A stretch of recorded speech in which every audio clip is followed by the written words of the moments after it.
Nonni bo'laklarga bo'lib, yog'da qovurib, qarsillatib yeb ko'rganmisiz? Yo'q.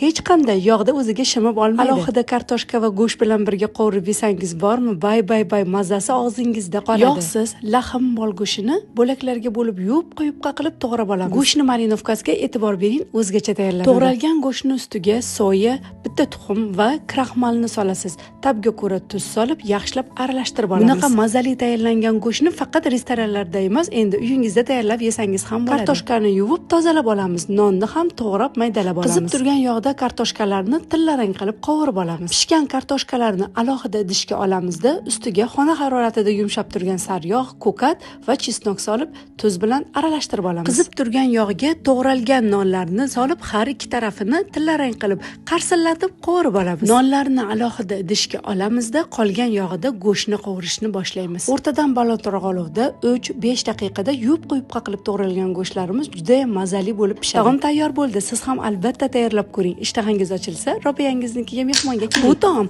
Achakovadan Mojito freshi bilan juda ham mazali bo'ladi. Sizga ham tavsiya qilaman.